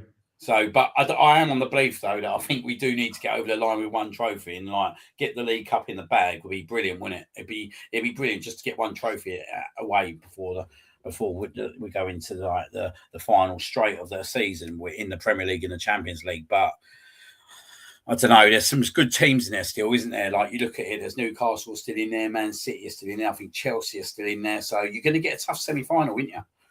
Yeah, definitely. I mean, it's never easy winning a competition, as we keep finding out. What do you think in terms of that Palace game? Pretty much the same? Yeah, I think he's got to rotate a little bit, but I think I still think his priority will be the Premier League, and it will be. I don't think he'd change too much. I think he's going to try and play a fairly similar team now and through to January. I'm not sure whether he's going to go into the market in January or not. There might be a utility defender have to come in. But Kepa will play. But we're a bit scarce in defence in regards to people there. I do think if you play, say you play Saliba and Kepa in that game, I think then actually, do you know what I mean? You can afford to probably play Josh Nichols, do you know what I mean, at right back in that game. I think playing Timber would be a big risk. Yeah, they've got to be really careful with Timber. They've got to be really, really careful with him. So, we'll have to wait and see, mate. Yeah, we definitely have to wait and see. Right, just finish up the last part of the show quickly in terms of Ask Jim. Sadly, there wasn't many questions this week, so it will be quite a quick one. I had one come through as well from Bilal. Okay, cool. Which was, is there anything that can be taken from our impressive Champions League form to improve our concerning Premier League form? Which we kind of covered a bit in the show, but I think to answer that, fundamentally, it's not so much on our side. It's again, I don't know what you think, Smug. So we'll do a bit of an Ask Smug's reverse on this. But my personal opinion is that I think the teams in Europe adapt a slightly different style where they don't endorse a low block. They play a little bit higher. They're trying to score goals because it's a cup competition, and it suits the way in which we're set up and we're structured to be able to express ourselves a bit more, because we've been able to score, for 18 odd goals in 6 games in the Champions League. Don't get me wrong. The game we played against Bayern was electric and everyone was absolutely on their games that night. But, everything from the atmosphere to the tifosi to the red action in the stadium, they made it like a miniature cup final. So, could we embrace that a little bit more, and at the home games just like really put the hammer down a little bit at the stadium to create a more electric atmosphere to put the opposition under, and also give the boys a bit more of a G up. But we just move the ball a lot quicker and with a lot more assertion in the Champions League than what we do in the Premier League. And I think he needs to maneuver the strategy a little bit and just take it to the opposition a bit more so than invite them on. What do you think? Yeah, no, I totally agree in terms of like the way teams set up in the Champions League to the way teams set up in the Premier League is chalk and cheese. Do you know what I mean? And it probably shows why we are so good in the Champions League at the moment and why we got the record we have. I think going on to your point in terms of the atmosphere, and I'd even go to the club a little bit. I just feel yet again, mate, on Saturday night there was a good example, to just put out there, right, that actually it doesn't matter who you're playing. Like, we're going to turn up. We're going to make it an occasion. Do you know what I mean? We're going to make it intimidating for Wolves, and you're coming to our home ground. But there was nothing. There was nothing from the club to start with.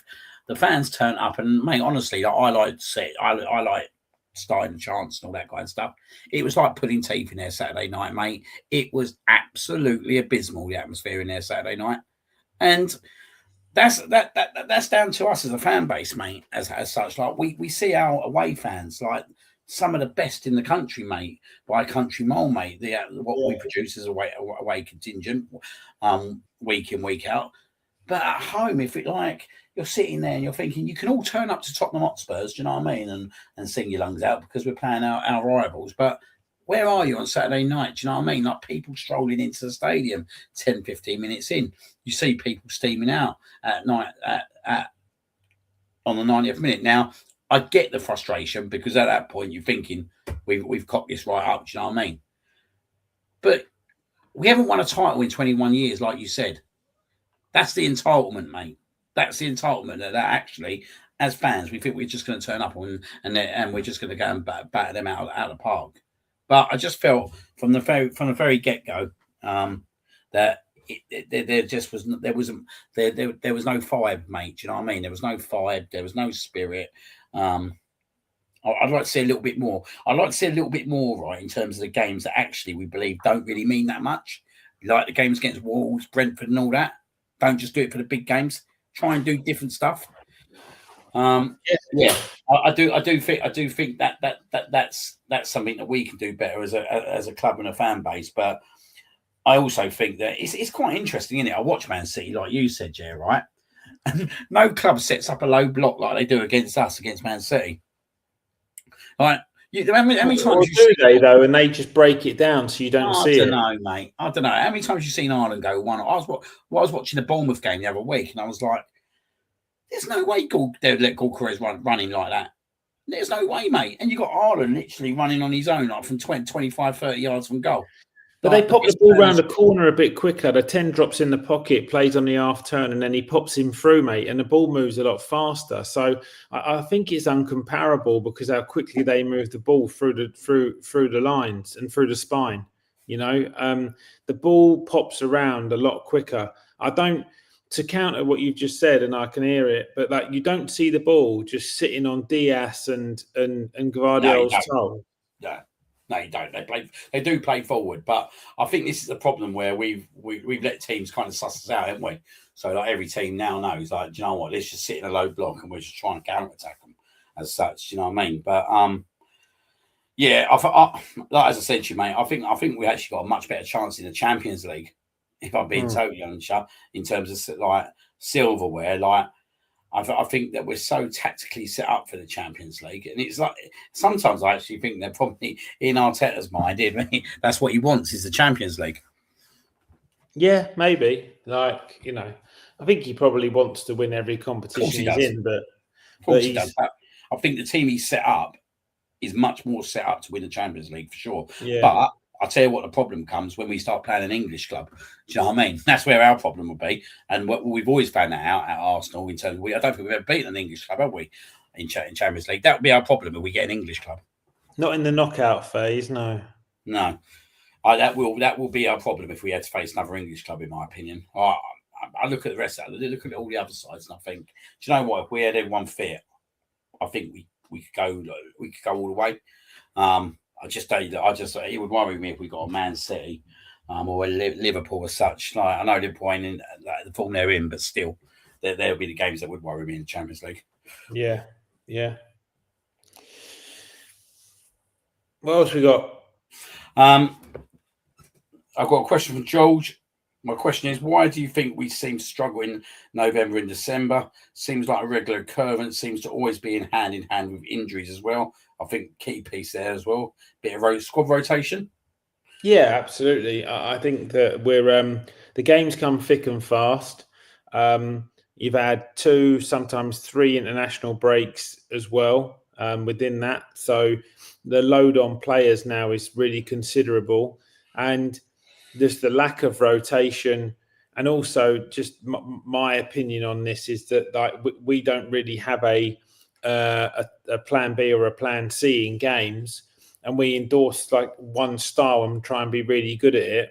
And teams are just working out more and more now how to play against it. So also the opposition gets better and better and better. You look at the money Sunderland spent this year. Forest had a great season last year. It's not them this year. It's Sunderland. Teams like Brighton, Brentford, Bournemouth now, they're all really difficult to beat. So the Premier League is so competitive throughout the entire league. But it means that, but the last two years mainly, we've had a real issue with keeping players fit for periods of time. And it's not like, he's got a niggle and he misses a week. They're all missing 4 to 6 weeks, or they need a surgery. It's not, so then you have no match football for 30 to 45 days. And then you've got to go and refine all your match sharpness. You'd argue that Gyökeres is just trying to get his match sharpness back now after missing 6-7 games. So and hopefully he's there now because he's sort of figured in 3 games. But if they don't rotate better, use the squad better. All these things are ancillary elements, Smuggs, of the points we've just mentioned. So when we only go 1-0 up and then we sit in, the intensity of the game lasts a significant period longer. When we go and beat Leeds, Nottingham Forest, and we're 3 up after 50 minutes, like you can control the pace of the game and you can like start getting into like zone 1 of the players and they can be recovering. If you're 1-0 up and the game's incredibly intense all the way through to the 90th minute, there's just a lot more intensity in the game as well. So you're asking a lot more of them from an outlet perspective as well. So you're not even really like, I would kind of put it down to playing smart, because you don't see games off early. Like we don't go 2 or 3-0 up at half time, and then you can dial the game down. We've gone behind in the last couple of games, or we're winning in injury time. So it's a significant period of time where you're always like really, really intense. So they could be better at finishing or being more clinical in games earlier on, which would give them more rest. They can rotate the squad better, which would help. And they're going to have to do something about the injuries we're getting, because, like I've said the last couple of weeks, the biggest concern to me and the catalogue of injuries that we've had over the last couple of years is it's not like an Aaron Ramsey or an Eduardo tackle that are putting people sidelined. The Musiala, the most obvious one in recent times, against PSG. These are all like people are pulling up with hamstrings and groins, So was a pitch at the Emirates too firm? Is the grass at Colney not good enough for them? Are they wearing the wrong boots? Is the training schedule too rigorous? You know, even though Arteta says they're not training, is there a problem with the recovery? I don't know, but we're losing a player every week at the moment. You know, yeah, we are, and it's quite interesting. He said about the Fisher Circle, wasn't it? And the Fisher Circle just seems to spiral more and more. And when we talk about it now, like the right back situation, that's a proper Fisher Circle.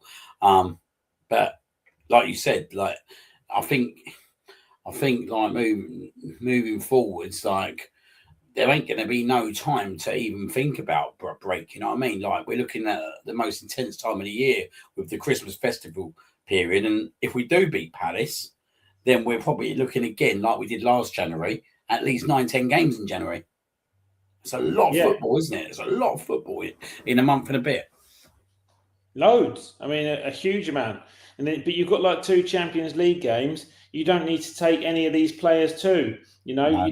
You don't have to go and beat Milan. It doesn't matter. Like sometimes it's okay just to set up and just have a game as a bit of a passenger. Like the recovery and the time to get the minutes back in the legs of the other players is considerably more valuable. And it's a great opportunity to let fringe players express themselves and try and play themselves into the team. You know, I remember back when under Wenger or whatever in League Cup, FA Cup or sub matches, he'd literally changed the entire 11. You know, he used to have field like, remember that time we beat Sheffield? Sheffield United in the League Cup was the one that stands out most. I think Carlos Vela scored that trick. Yeah. And like Wilshire's playing central midfield at 16. You know, Ramsey's on there at 17. You know, I think Fran Marida's on the pitch. Nabry might have played some minutes or whatever. It's just like, you know, it's like he's changed all 11 men and we still look mega, you know, because he's telling them this will be your opportunity to shine, you know, and they try and take their chance. Like I imagine Dowman's pretty frustrated in the GCSE year. He's had a phenomenal pre-season. He's all over the news and he just keeps travelling to games and just not ever getting on as well. Got the next question for you from Jonesy. Who would you sell? Would you bring anyone in January? Is there anyone you think that could go out the door in January? I don't really see anyone getting sold in January. I don't know. I mean, if a really good offer for Martinelli come in, I'd be open to listening to that. I still don't think he's the finished article and the answer to our left-hand side. And if it meant that we went and bought I was having a conversation with a mate of mine today who listens to the show, Smuggs, and he loved the point that you started it, and then I kind of put my own piece around it on the Alexis Sanchez. Imagine if you had Alexis Sanchez in this team now on the left wing. You know, I think because he made a point saying not only would he give you all the output that we're maybe missing out on, the intensity levels like in game, he would just lift everyone else on the pitch because he just had the ability every 3 days to play at 100 mile an hour, and he pulled everyone else through the game. And I don't know that a left winger exists in European football. I'm not quite convinced, even though people like him, that Semenyo would be the answer. I don't think he's. I think it'd take him a real while to step up. I think I've read that Vinicius at Madrid is sort of saying he doesn't want to sign a new contract and he wants to leave. That would be an incredibly high-profile star signing. You know, I don't know who the left winger is, but I'd still say that we've still got a few question marks over this left wing position. Now I've watched it more and more. I actually want Eze to play in the left 8. And we rotate Zubimendi and Rice, and and Odegaard plays in the right 8. You know, I really think that with the amount of games we play now, even away from home, we're so well respected now. We dominate the football so much. We do not need to have like a double defensive pivot. I think there's absolutely games when you're playing like City, Liverpool, other teams like that. You need to be structurally really sound because they'll come and play against you. But I think 10 to 15 games a season, home and away, you can probably go with 2 attacking 8s to try and beat the opposition. So leaves a question mark over on that left-hand side. And Trossard's had a brilliant season, and I think he's probably our first choice left winger. But he's not he's not going to stay young forever. I think he's just had his birthday. I think he's 30 or 31 now. So 31, yeah. I think it's quite interesting we talk about like when I think about just having like someone like Rice or Subman sitting there, I go back in like 2016, and Odegaard doesn't need to be much different than what Cazorla used to do in midfield. Do you know what I mean? Like, let's be honest, he'll just pick up the ball deep and make things happen. That's what Odegaard needs to do. And sometimes I think this is part of the problem because Odegaard likes to go deep for the ball, don't he? Where actually, if you've got Odegaard and Eze sitting in there, it gives Odegaard the authority to go deep for the ball, start it all up, and get the right players into the game, like the Eze's. I'm just not sure if that's in Odegaard's game to release that ball quick enough, and that's what I want to see more out of him. I think comparing him to Santi Cazorla is a bit of a discredit to Cazorla. I think. Well, no, it's not in terms of. I'm not comparing him to. What I'm saying is, though. Yeah, no, I know, but I don't think he's got the. I don't think he's got the football IQ plus the technical output to be able. You know, Santi was so two-footed, so he gave you such a dimension because he could go both ways. I keep thinking about this, like about having someone who could be defensive but also as effective going forward. And the player that impresses me the most in the Premier League who does this, I think Sandro Tonali at Newcastle. Good player. Yeah, you know, and I think he's someone who would like still give you that defensive assuredness that like Arteta likes, but I think he's someone who picks the ball up and he drives directly at the opposition.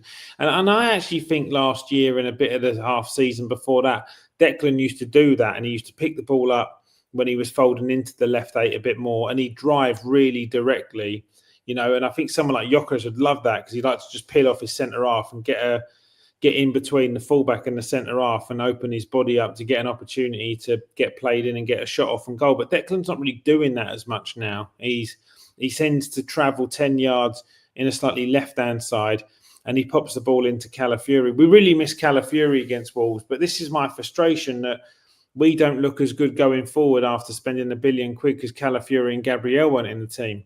And that doesn't really make sense to me. You know, we wouldn't have said this in 01-02 if we had no Ashley Cole and Tony Adams. You just, you know, it's like you wouldn't think. You think, oh, maybe we're a bit like, maybe we're, you know, we're a little bit frail defensively because you've got their understudies coming in.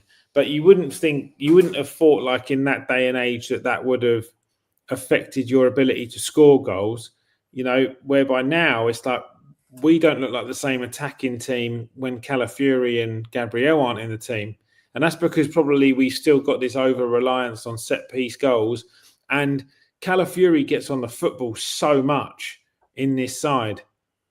And it doesn't really make sense to me why you've got players like Eze, Odegaard, Rice in there. You know, why you don't want your best footballers, like your technically most assured footballers, on the ball. You know, why do you want it to be a left half? I'm just struggling, mate. I'm just really struggling with what our model is. And mind-boggler, mate. It's a mind-boggler. We're talking about two defenders transforming the way we attack.